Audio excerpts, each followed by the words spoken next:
আসসালামু আলাইকুম ভাই, কেমন আছেন? ওয়ালাইকুম আসসালাম। ওয়ালাইকুম আসসালাম। ভালো আছি, আল্লাহ রাখছে ভালো। তো এই মাহফিলের জন্য দেখলাম একটা মহিষ আপনার পিছনে। এই মোষটাই যে আমাদের কারি সাবা ছিল, ডিগরা কারি, ও তার ওয়াজের জন্য আর কি, তার মারা গেছে এর জন্য ওয়াজের জন্য আর কি আনা হয়েছে, তাই না?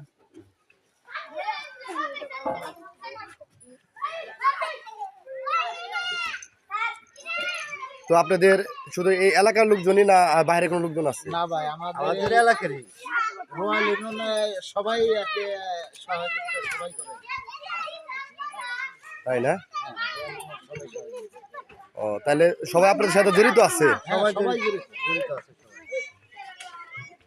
ইনশাল্লাহ আপনারা কথাটা শুনলেন।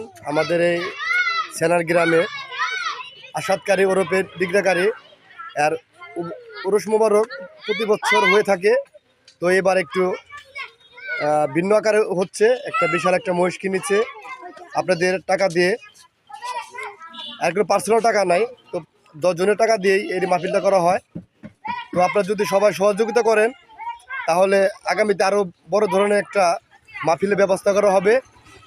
তো আপনাদের কাছে একটা আমার একটা দাবি থাকবে যে ভিডিওটা দেখার সাথে সাথে আপনারা বেশি বেশি শেয়ার করে দিবেন, যাতে লোকজন এখানে আসতে পারে ওয়াজ শোনার জন্য।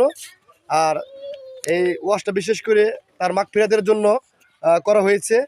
তো সবাই তার জন্য মাগফিরাতের দোয়া করবেন, আর আপনারা সবাই শরীক হবেন এই ওয়াজ শোনার জন্য, চলে আসবেন সবাই।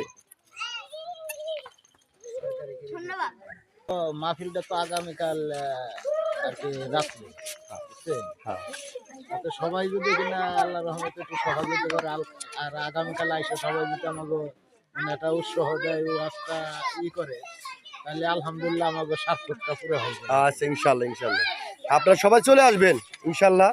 আগামীকাল আসর আসরের নামাজের পর আসর নামাজ পর থেকে বয়ান শুরু হবে, আর খানা দানা তো ব্যবস্থা আগেই সন্ধ্যাবেলা 1টা থেকে সন্ধ্যা পর্যন্ত, না 1টায় তো আসর পর্যন্ত আছে বলতো না।